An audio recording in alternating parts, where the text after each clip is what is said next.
Hi everyone, it's Ren here. Welcome to my room, guys. Hope you're doing fantastically today. Today, we're going to return to the topic of INFJ fulfillment in this world. If you're an INFJ, if you're a person, you see yourself, you think of yourself as an INFJ. What are the key aspects of your life that contributes to its being meaningful to you, being rich in your eyes, being purposeful? In other words, being highly valued in a way that goes way beyond what you might consider to be, material value, material fulfillment, which, as we all know, is only a very incomplete. It's often important, but incomplete contributor to a fulfilling life. So this notion of fulfillment is actually, funny enough, I think in videos a lot of the time, it tends to be passed by a little bit or tackled through very shallow sort of maxims, because it is assumed that the real interesting topic, the one that should mobilize your brainy resources, is the topic of the makeup of the INFJ mind, the analysis of INFJ consciousness. And it's assumed that once you have that sorted out, then the rest regarding fulfillment and contentment and value and meaning in actual practical INFJ lives will come of itself. And that's a fallacy. That's something that people often believe, but is wrong to believe. It's very much possible to have understood the INFJ mind very minutely, but not be able to connect that in any practical way to INFJ life in the modern world. So if you want to know more about my thoughts on that, stick around. And speaking about INFJ life in the modern world, maybe what you want to have a look at is this book, because look, oh my God, it's called INFJ life in the modern world. I mean, the foreshadowing, you have to admit, was pretty masterful, and it was completely improvised, because this is something that I want to talk to you a little bit later on as well, if I get the chance, about improvisation. It's a skill that's relatively unknown in INFJs, and I think that it should deserve more spotlight. But yeah, this book is about exactly the topic I'm going to discuss today. Of course, it goes in more depth, but it's about how to lead a significantly rich, fulfilling, purposeful, and urgent life as an INFJ, beyond the question that is entirely confined to the perimeter of the intellect. The intellect is a fine thing. We all care about the intellect, and we care about abstract things. But life, and this is Hegel among other thinkers, taught us that the absolute always has embodiment, and the embodiment issue is an issue for INFJs as well. So this is the embodied book. Of course, the prequel you can still get, companions. You see that they're clearly part of a series. Who knows if there will be a third one? I don't know yet if there's enough material, but this one looks at the depth of INFJ consciousness. This is to understand primarily the INFJ mind. This is to say, okay, we know the honest INFJ mind. Now let's look at the INFJ embodied historically, temporally in the world today, how to be happy and lead meaningful, rich lives. Okay, get these two books and please, if you enjoy these books, leave me good reviews, because that helps with the referencing. Same with the thumbs up on this video. And don't forget, I have a Patreon page down there that you can also support me through. Helps me a lot, more than you think, because I'm not a very rich person. Far from it, and any help is useful. Okay, so returning to this question of INFJ fulfillment, I said before, in fact, I said yesterday in the video that you might have watched, I'm sure some of you will have watched it, I said, rambling is not a defect of INFJs. And when I say rambling is not a defect of INFJs, I don't mean that it's not something INFJs do. It is very much something INFJs do, but it's not a defect. It's a completely natural outgrowth of genuine INFJ expression and articulation, and the best way for INFJ to arrive at original insights is by allowing rambling to take place. That's actually kind of connected to what I'm going to talk about today, because what you need for INFJ fulfillment, if you're someone, you see yourself as an INFJ, you think of yourself as an INFJ, and you're concerned with the question of happiness, contentment, fulfillment, purposefulness, and urgency in this world, you you are embodied and you're looking for these things, okay, which is perfectly normal. You're a human being. You should not look for pain and meaninglessness and senselessness. No one wants that, even probably the most extreme masochists. So you're concerned with these questions, and the book, this infinite book, this infinite soul. One of the things that it says is that one of the main challenges for INFJs being fulfilled today is coming to terms with a particular historical epoch, coming to terms with a particular historical era for us in the world today, the era of 2024, but it's been going on since at least the second half of the 20th century, which is really just not, on the face of it, very friendly with the particular motivations and peculiarities of INFJs. And maybe the clearest way to express this is that we live in a technological era. We live in an era where reason is placed as the number one driving force of everything and what puts a value on everything. So to be rational, a rational goal seeker. A rational goal seeker is the be all and end all. It's what presented as the ultimately satisfying existence. You're able to define goals for yourself, and you can define rational plans towards achieving those goals. Now, rationality is really bound up with, of course, it's bound up with the scientific mindset, but perhaps in an even more fundamental way, it's bound up with this notion that people often underestimate how important it is, this notion of transparency. I talk about this more and more in my videos lately. Transparency to oneself, the transparency of your motives, but also the transparency of your reasoning, and therefore, in terms of how it comes across in speech, the transparency of your articulation. People are supposed to perfectly render in words what's going on in their minds, to others and to themselves, laying out a plan, follow this plan, achieve their goals, and move on to the next goal, and that's supposed to be super fulfilling life. Okay.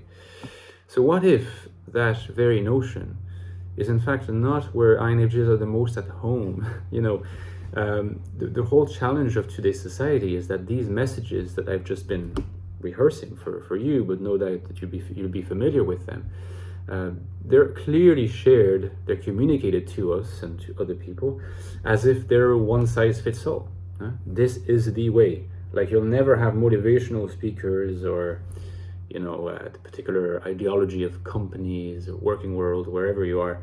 It would never tell you, okay, this is for people of this type, this is for people of that type. No, it's always presented as if it's true across the board. And I'm just saying, in the specific case of INFJs are not people who in their innermost selves are transparent to themselves.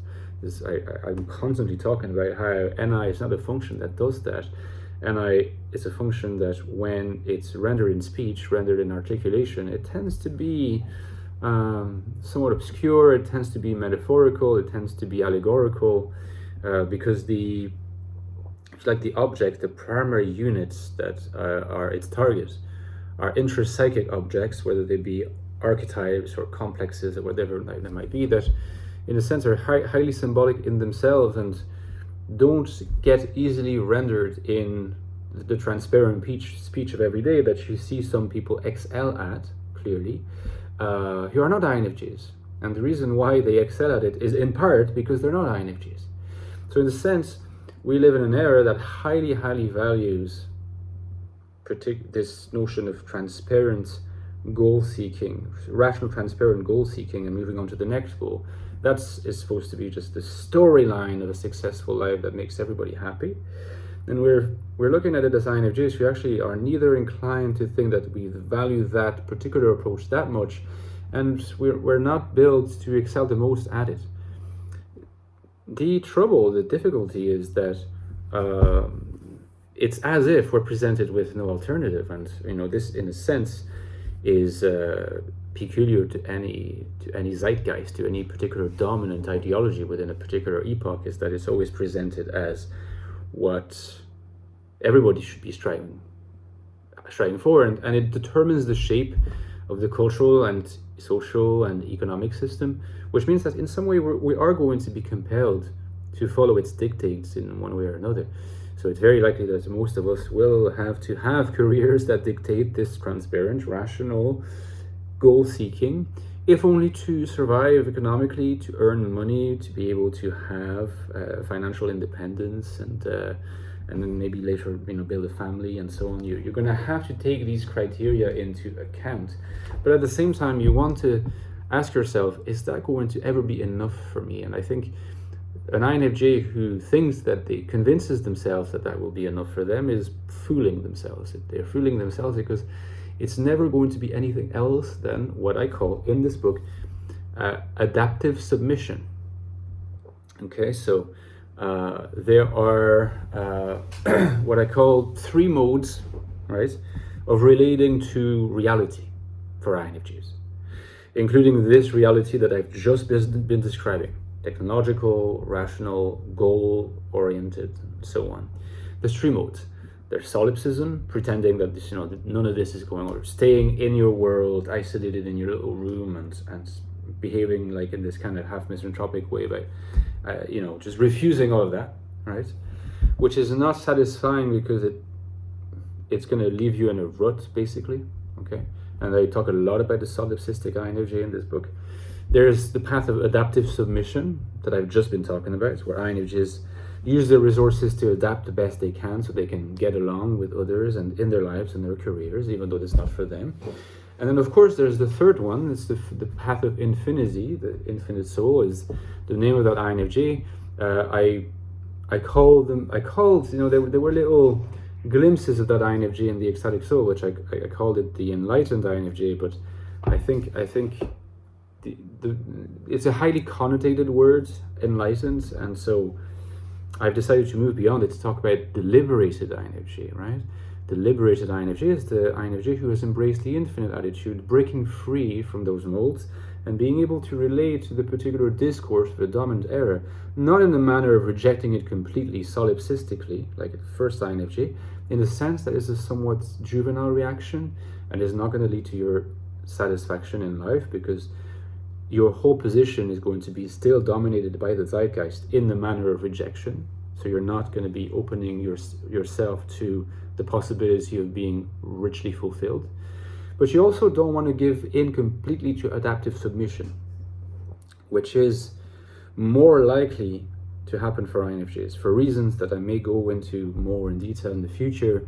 If you look at INFJs and INTJs are also NI dominants. They're going to face very similar issues to the ones I've been describing, because they're INFJs, not twin siblings, but very, very close cousins.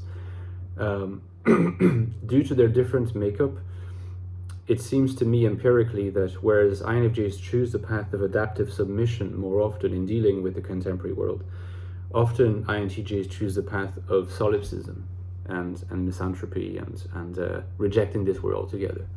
But regardless, these are not optimal paths because I've already explained why solipsism is not going to help. But adaptive submission, I think, is a recipe for a massive psychological breakdown if you let it dominate your life for decades and decades.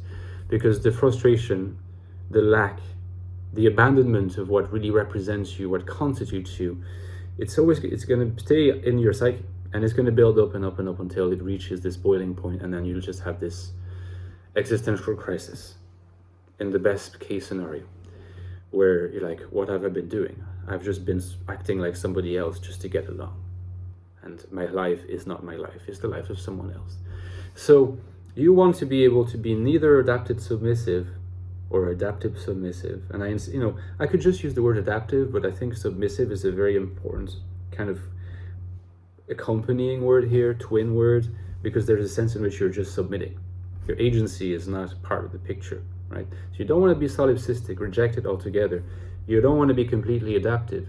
You want to be liberated. To be liberated is a complex notion, because it means that you're going to be able to work within the system. You're not going to be able to, and you're not going to want to pretend that this is not how things work, so you have to deal with it, but you can create your little interstice, I like this word, interstice, of liberation within it.